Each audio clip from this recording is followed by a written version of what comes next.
Hi guys, hope all is well.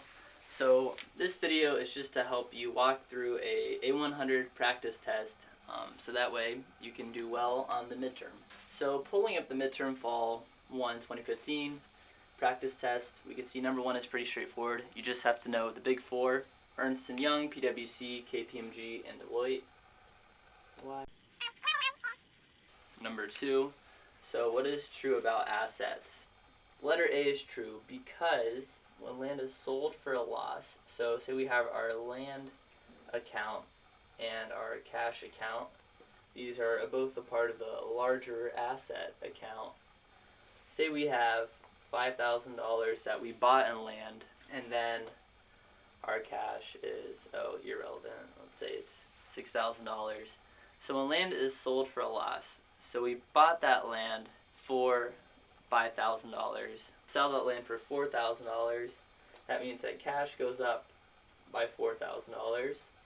However, the value of the land, we sold all of our land for $4,000, so that goes down by $5,000.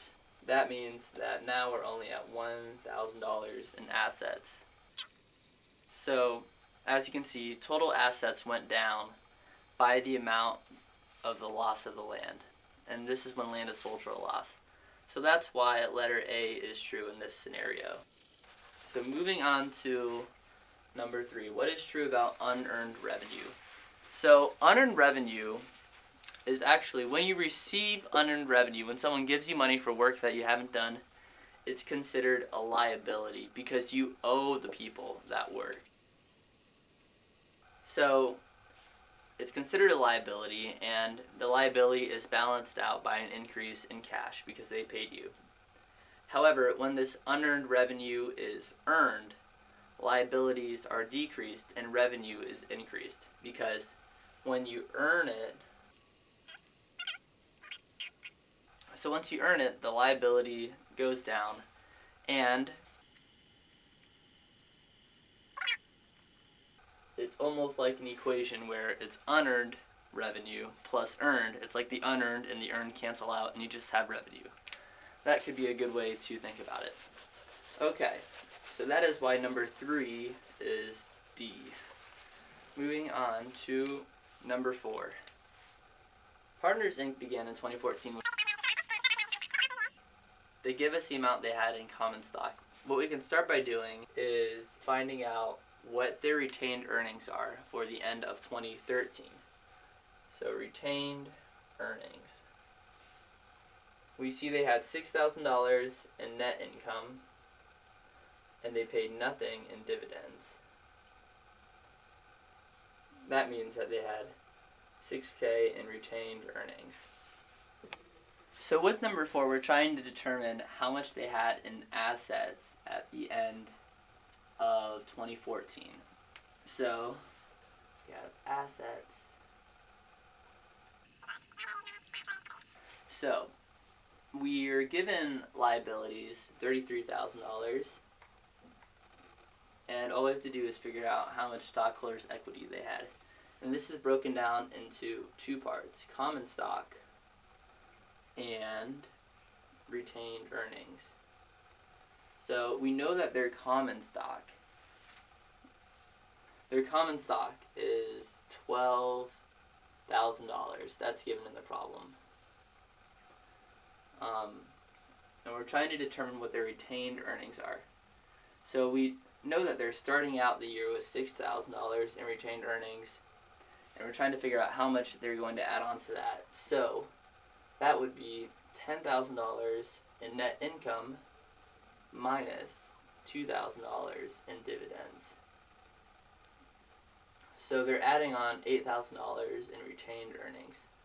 So this is added on to what they previously had, which means that it'll be $12,000 plus $14,000 because of the 6 plus 8. So now we have $26,000 in stockholders' equity.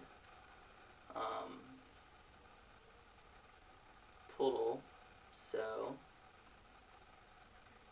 that should be addition. We ultimately get $59,000 for what they had in assets at the end. all comes back to the assets equals liabilities plus stockholders' equity. And that would be answer D. Number 5, we're trying to determine on what date Cougar recorded the inventory as an expense. Remember that when you have inventory, you don't record it as an expense on the income statement until you sell the inventory, and then it's recorded as cost of goods sold when sold. So if we look at the problem, we see that they sold the inventory on account on September 2nd. So that's going to be the answer. It doesn't matter when, or it doesn't matter when they receive payment for it. All that matters is that they sold it, be it on account or in cash. So for number 6, you have to consider how interest is going to impact different financial statements. So when you have interest on the balance sheet, it brings up the liabilities because you owe the interest after the end of period adjustment. So when you don't have interest, that means liabilities are going to be understated. Also, you have the interest expense on the income statement. And when you don't have that expense, that means net income is revenue minus expenses. And net income is going to be overstated. So the effect of not having interest, that liabilities are going to be understated and net income is going to be overstated. So that answer would be E. So the inventory turnover rate, this is cost of goods sold over average inventory. We're trying to determine what is this cost of goods sold. So they purchased $80,000 of inventory. This, when you say purchase, that includes in cash and with accounts. And also we see that the inventory account went from $8.2 thousand to $7.4 thousand. So that inventory account went down. That means that they sold inventory that they had even before 2014. So they sold more inventory than they purchased because the inventory that they had before went down. So that would be minus $0.8 thousand in inventory. That means that in total they sold, the cost of goods sold was the $80,000 they bought plus the $0.8 thousand that they sold from previous inventory. So now we have the $80.8 thousand, and we have to divide that by the average inventory. So 8,000, 8.2K. Ooh, that's a terrible 8 plus 7.4K divided by 2. And that's going to be 10.36. 4C. Okay, and we on to number 8. Whew. Okay, as for number 8, which of the following is true regarding accounts receivable? So, accounts receivable is money that people owe you, but you haven't received it yet. So, it is considered to be an asset, a current asset, because you're expecting in accounting to receive that money within a year.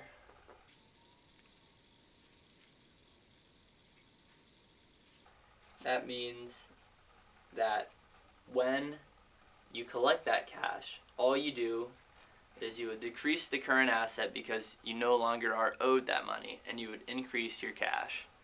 So that would have no actual impact on total assets because both current assets and cash are a part of the total assets category. Number 9, what amount of interest expense will be shown? Okay. So for this, we see that we borrow the money on 10/1/2013, and we have to repay back at 10/1/2017. So that's going to be 4 years later. and we'll owe an additional $4K in interest. So $1K per year of interest. So the interest expense, this is kind of an interesting concept. So the interest, for number 9, what is the interest expense for the income statement for the year 2016? 2016 would be a full year, and that would just be $1,000 because it's $1,000 per year. However, it's important to consider that if the year were, what would be the interest expense for the year 2013? Well, in 2013, you only had that loan for a quarter of a year, 3 months. So the interest expense for 2013 would only be $250. But now for number 10, going along the same lines, it's what is the interest payable at the end of 2016? This is different because the interest payable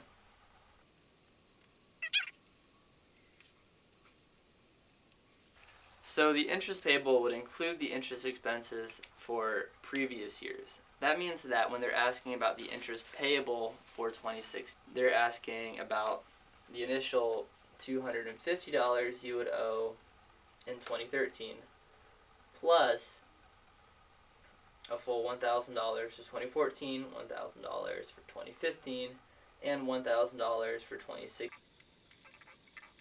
$3,250 for payable.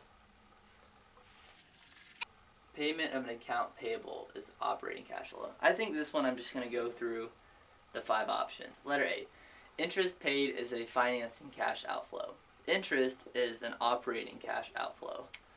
I'm going to go and write these down. So these are the 3 categories of cash flows. So operating would include things like paying for insurance, paying for wages, renting out a building. It's more short-term things, and also interest happens to be thrown into operating. Financing would be when you're actually paying out the initial debt that you owe, or you're paying dividends. Those are the 2 categories for financing. Investing is when you make major purchases for your company. So like you're buying land or you're buying a machine, things like that. So interest paid is a financing cash outflow. That's not true, it's operating. B, a sale on account is an operating cash outflow. So a sale on account means that you don't actually receive any cash, you're just owed it. So therefore it doesn't pertain to cash flows. So that one is not correct. The loss on the sale of land is an investing cash outflow. So you wouldn't record the loss on a sale of land as money that's being paid out. You would only record the cash that's being paid in for that land. So that's not true. D, the payment of an account payable is an operating cash outflow. So an account payable is typically used with inventory, and inventory is an example of an operating cash outflow. So that would be correct, because you're paying what you owe to people for inventory. This is different than owing a bunch of money to a bank to buy equipment, which would be a financing cash outflow. And E, purchase of a fixed asset is a financing cash outflow. That would be an investing cash outflow. If you were interested in investing to a company but were concerned about having sufficient cash to pay back its upcoming debt bills, the current ratio. So current is current assets divided by current liabilities. And this would help you determine if they have what it takes to cover their liabilities. And it might look like it's debt. So you might be confused on this one and think that it's a debt equity ratio. But debt equity ratio, the key word you have to remember here is leverage. It's all about how much are they able to leverage their debt to control a portion of equity. Earnings per share is considered very important for investors, but when it comes to paying back bills, you want to look at the current ratio. Alright, so number 13. Which of the following is true regarding depreciation? So the correct answer is when an entry for depreciation is recorded, net fixed assets are also reduced. This is because, say you have an account for a truck, and you bought the truck and it was worth $15,000. but the following year you suffer from $4,000 of depreciation. So that means minus 4 depreciation. Your net asset just went down to $11,000. So it is true that the net fixed assets are also reduced to go along with the entry for depreciation. So we can look at some of the other options and see why they're not true. Depreciation expense will always equal the balance in accumulated depreciation. Now that is not true because depreciation expense is something that is marked over a quarter or over a year. So to say it's always going to equal the balance in accumulated depreciation, when say that depreciation was over 20 years, this truck holds its value, then the amount marked per year might only be like $400. So these two aren't always going to be the same. The balance of the net fixed asset here and the depreciation expense is not always going to be the same. So if you look at B, that is not correct because the number directly to the right of the equipment account is the original cost of the equipment minus depreciation. That's not necessarily true because the number to the right is usually the initial value and then you would mark depreciation below it. C is correct. D is not correct because depreciation is not marked as a cash flow, because when your car goes down in value, it's not like you go out and hand somebody cash for the amount lost. It just wouldn't sell back for the same amount. You already paid all the cash in the beginning, so it would not affect cash flows. And E is not true because an item can depreciate over multiple years. Okay, so if we go to number 14, retained earnings is the total of all the net income over all the years the company has been in business minus any dividends paid. So that is pretty simply the definition of retained earnings. How much was the gross profit for the year 2014? So gross profit is sales minus cost of goods sold. So we would see that the sales in 2014 are $91K minus the cost of goods sold, which was for 2014 $42,500, which would equal 47.5 plus 1, $48.5 thousand, which would be none of the answers, so the answer for 15 would be E.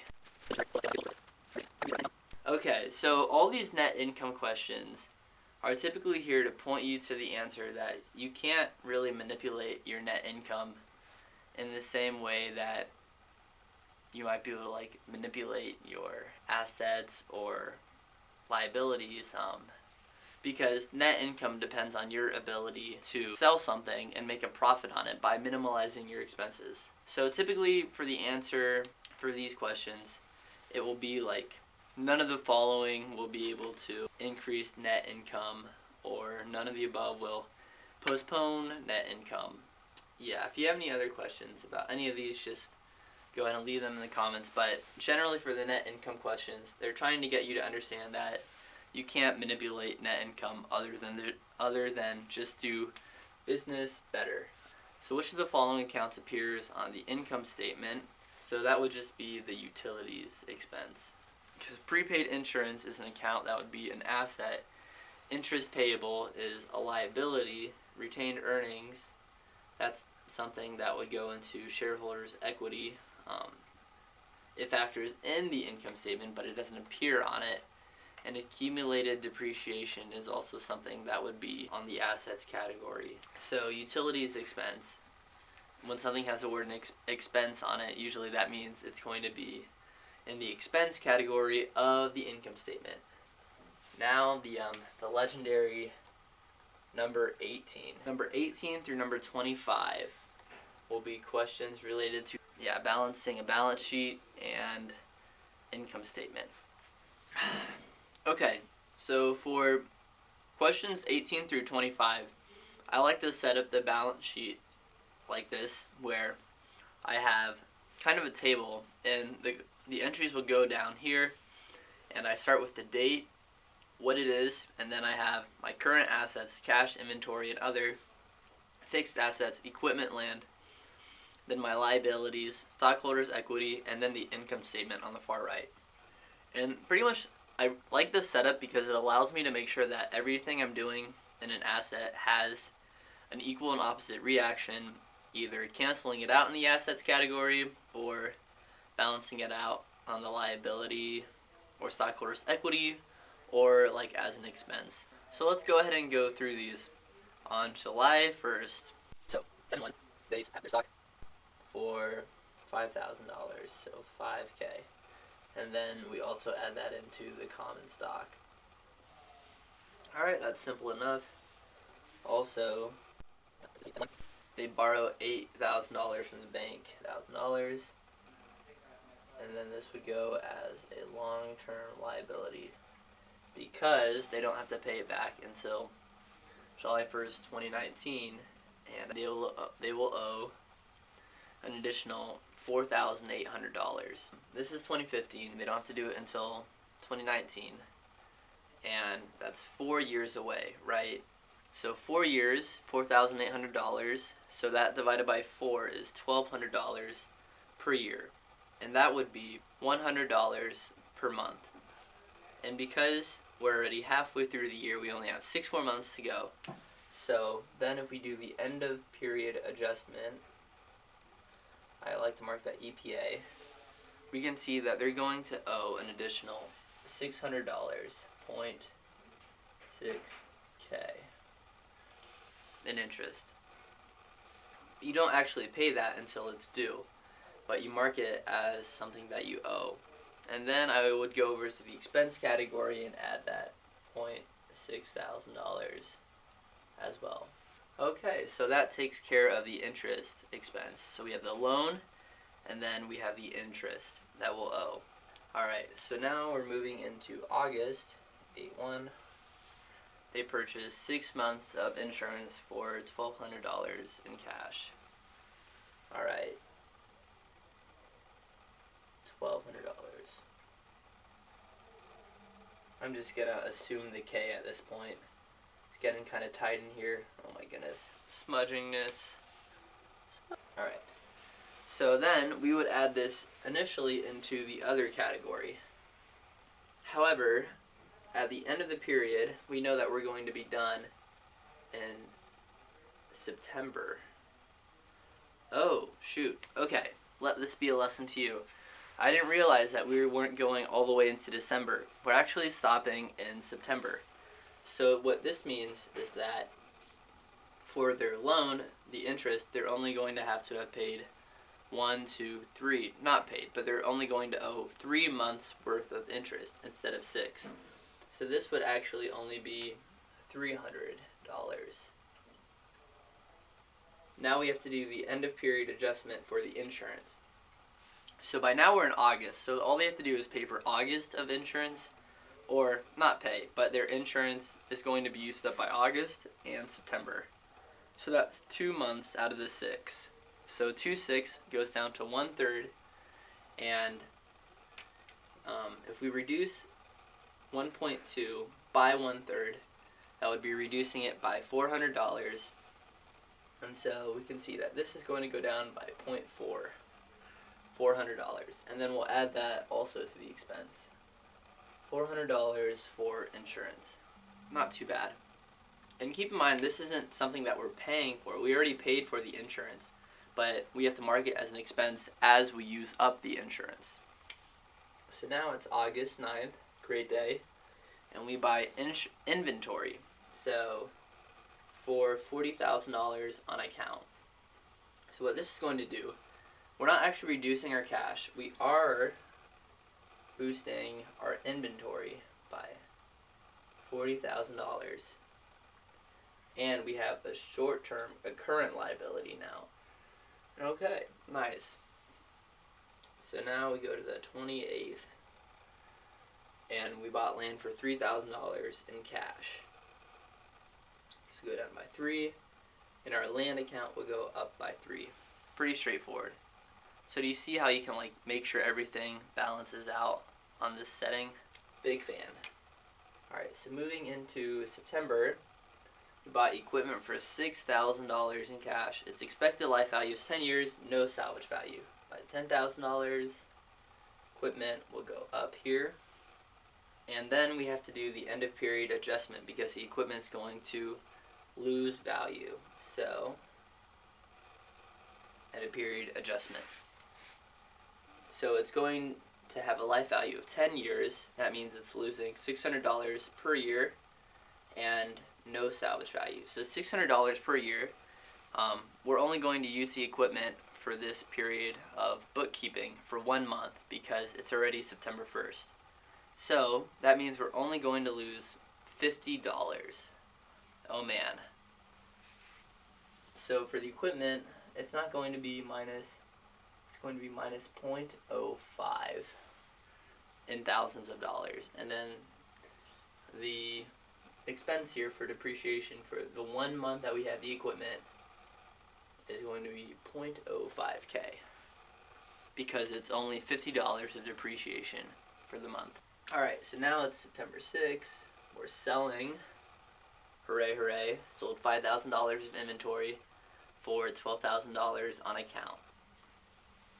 So, this is an important one to learn how to do inventory. Our cash will go up. No, it won't actually go up because it's on account.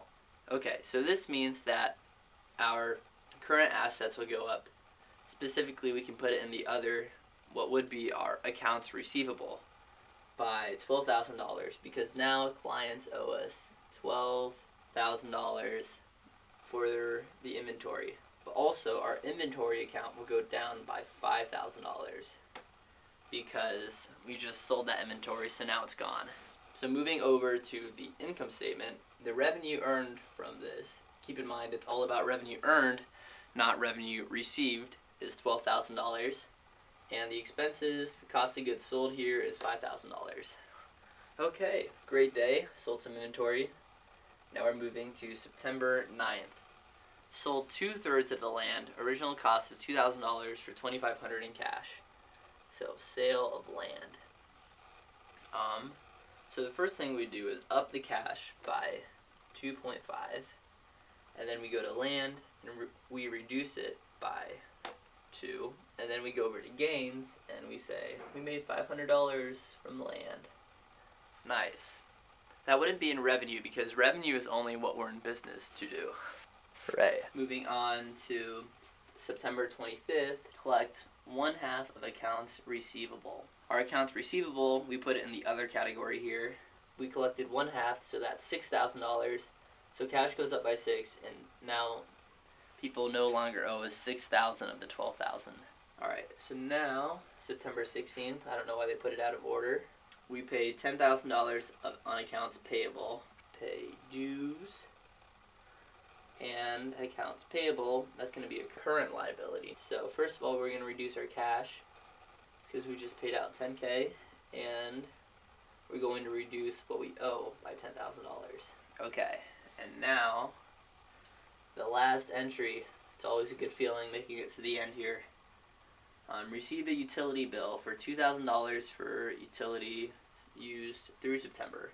This bill will be paid in October, so that means that we don't reduce cash because we haven't actually paid for it yet. Rather, we go to current assets or current liabilities, and we say, okay, we're going to owe $2,000 in 1 month, and then we go ahead and mark it as an expense to even out this balancing. So we have all this information. This will empower us to go ahead and answer these questions. How much were current assets on September 30th? So if we go ahead and add up this, and this, making sure that we subtract what's in parentheses, we will get B for number 18. Okay, now for number 19. So this question is asking about investing cash flows for the quarter, and we need to look at the cash column here and see which categories fall into investing. So we see that the two that would be pertinent are land and equipment. So that would be negative $9,000, but then we sold the land, and so we brought back $2,500. So in total, it would be $6,500 outflow for investing. So that would be A. So then number 20. So then for number 20, we're looking at current liabilities. So we have the $40,000 as an initial current liability minus the $10,000 plus 2. That's $32,000 A. Okay, so now for number 21, how much were financing cash flows for the quarter? Again, look at the cash column because we're looking at cash flow. But now we have to look at financing. So we brought in $5,000 from stock, $8,000 from the loan, and then did we pay any dividends? No, we did not pay any dividends. So it looks like financing would be $13,000 that we brought in. Yep, and that's the answer. That was number 21. My apologies. Okay, number 22, gross profit. So recall that gross profit is revenue minus cost of goods sold. So that's just 12 minus 5. Quick and easy, $7,000. So number 23, I'm just going to add the 3 down there. Total net fixed assets. So for net fixed assets, what we do is we take the net of everything in the fixed asset category. So we have $9,000 minus $2,050, which is $6,950. That's B. Alright, moving on. These are pretty easy once you just do all the finstas. Financial statements. Number 24, long-term liabilities at September 30th. And again, all we would do is just add up that category. So we have $8,300. Pretty simple. Moving on to number 25. Operating cash flows for the quarter. So operating cash flows, that would be the insurance. So we paid $1,200 for insurance. And if you just go down the line here, sale of land, nope, not operating. So we paid out insurance, then we collected $6,000 for doing business, for selling inventory. So it's minus 1.2 plus 6,000, and then we paid our dues for inventory that we paid. So that's also operating, because even though it has to do with debt, it's debt that's related to our inventory, not to starting the business with the bank loan. So overall, we would see that we brought in $6,000, but then we have to pay $10,000, negative 4, and then minus 1.2. So overall, we're looking at minus $5,200. That is C for number 25. Okay, well, good job, you guys. We made it through the balance sheet questions. It's going away. Alright, number 26. How much inventory was purchased during 2015 if $47,000 was paid to suppliers? Okay, so we see our inventory count went 7,200, and then it ended at 8,600. Also, other things to consider here, we have to consider how much we paid out. So we paid out $47,000. That's in cash. That's not all that we purchased, because we could pay some on account. Notice how our accounts payable went up by $400.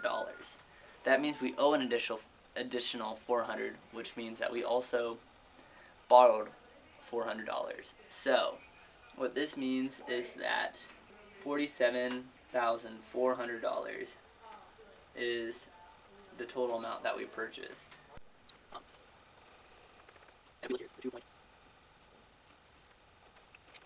So you always take the finished account and subtract the beginning.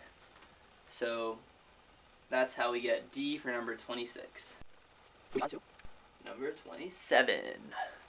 Oh yeah. How much was paid in rent if rent expense during 2015 was $12,000? Okay, so what we have to do here is look at our prepaid rent and how that changed. So that went up by $300. Okay, so that's our prepaid rent. We're trying to figure out how much was paid in rent. So, if our rent expense was $12,000, we have this $12,000 that we had to pay for. And then we have the additional prepaid. That account went up, so that shows that we paid extra other than what our expense was. Okay, 28. How much were financing cash flows if net income during 2015 was $2,000? So what we have to do here is we're trying to figure out how much we paid in dividends. So net income was $2,000 in 2015, and we see that retained earnings from 2014 to 2015 went up by, so let's see, 8,500. So that went up by $1,100.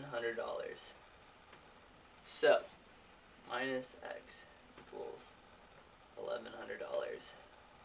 The dividends that we paid, X is the dividends, because remember, net income minus dividends equals retained earnings. So we paid $900 in dividends. That's going out as financing cash flow. And then we also have to consider what our notes payable, how that changed. So notes payable went from $8,000 to $10,000. That means we owe an additional $2,000. But what that's saying is that we owe $2,000, but we were paid, and not paid, but we were given $2,000 in cash.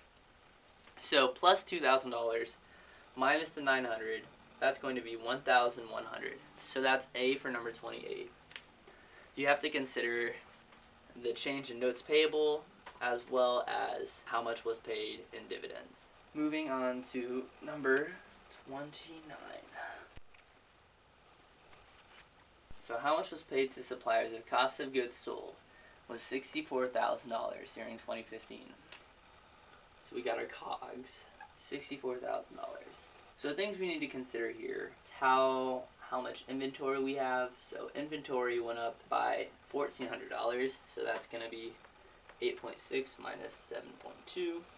We look at our inventory, went up by $1.4 thousand, and we're trying to figure out ultimately how much was paid to suppliers, cost of goods sold. If it went up and we sold that much, the inventory, that means that we would add those two to figure out how much we bought. Because if you think about it, when you buy inventory, you can either sell it or it'll stay in your inventory. So that means we purchased a total of 65.4 in inventory. But then we're trying to figure out how much we paid to suppliers. So if you look at our accounts payable, that went up by $400, which means that there are $400 that we didn't pay to suppliers out of the money we purchased. So minus 0.4, what we paid was a total of $65,000. C for number 29. Alright, moving on to number 30. How much was paid for additional land in 2015 if land that was already purchased for $1,500 was sold for an $800 gain during the year? So in this problem, we're looking at the land. So how much additional land was purchased? How much was paid for additional land? In an A100, you won't think about buying land on account. I've never seen a question like that. Kind of leaves some space over here. Trying to figure out how we got to that. So we know that our land account went down by $1,500. I'm trying to figure out how much we paid for it to get it back up to $6,100. And then from there, it's pretty much basic algebra, and you'll find that x equals $4,200. The amount gained or sold on the land doesn't affect the land account. It's kind of irrelevant in this situation. Always fun. Ratios, you really just have to memorize the formulas for. So debt equity ratio for the year 2015. That's average stockholders' equity divided by average liabilities. So what we do here is we find the average stockholders' equity, which is going to be the 10K plus the 7.4K. That's going to be stockholders' equity, common stock and retained earnings for 2014, plus the 10K plus 8.5K for 2015. All that divided by 2, divided by the average liability, which is $29,000 at the bottom there, minus the stockholders' equity. So what I would just do is 29K minus the 17.4K, just from adding those, plus the $32.8 thousand in the problem, 8K minus 5K divided by 2, running out of space in the bottom there, and then we go ahead and find that that is going to be 70. It's going to be 0.7214. So 72%. Not a terrible debt equity ratio. Alright, so you just have to memorize those formulas, and the questions do take a little bit of time to calculate. 32. How much was salary expense if $36,000 was paid in salaries during 2015? For this question, what you're going to look at is salaries payable. So we see that salaries payable went down by $200. And salaries payable is what we owe. So that means that we paid an additional $200 than what we owe. So what you would take is 36,000 minus 0.2 thousand equals 35.8. And lo and behold, that's not an answer, so it's none of the above for 32. Question 33. What is the company's return on equity for 2015 as $2,000 was paid in dividends? So return on equity, it's net income, not average net income, but net income for the year you're finding, 2015, divided by average stockholders' equity. Return on equity. In order to do this, we have the retained earnings, or we have the amount that it changed. If you remember, it's $1,100, which we just found by doing the 8.5K minus 7.4K. We have this, and then we do plus, because remember, this is retained earnings, and we're trying to get back to net income. So that plus $2,000 paid in dividends equals the 3.1K in net income. So hooray, we got our net income, and then we just have to calculate our average stockholders' equity, which is going to be that 17.4 that you get from adding common stock and retained earnings, plus the 18.5 divided by 2 to get the average. So you divide that by that, and you find that it is D, 0.172, 17.2%. Congratulations, we made it to question 34. How much were investing cash flows if the land that had been purchased in a prior year was sold during this year? So this is kind of a tricky question. You have to be careful. But again, we're looking at the land account. So we started at 3.4 thousand and we ended at, and we're given the information that land that had been purchased in a prior year was sold during this year for $3,500. We know that we brought in $3,500 because we sold that land. So we sold that land for a $1,500 gain. We know that we lost $2,000 worth of land. 3.5 minus 1.5. So we have to factor that in. And we also have to consider, to get to the ending land balance, how much land did we buy? So we add the 2, 8.1, subtract 3.4, which is going to be 4.7, I think. So that's the amount of land that we bought. So that's going out of the investing. That's an investing outflow. So we have an investing inflow, $3.5 thousand of cash that we brought in from selling the land, and we subtract the cash that we bought other land with. And overall we get 1.2. Okay, well, that concludes this little review of an A100 test. I hope it was helpful. I know I went fast through some of the concepts and you still might have questions, so please let me know in the comments if there's anything I can help you with. I want you to do well in that class. I don't want you to have to take a W. I want you to get it on your first try, and I think you can. Go kill it.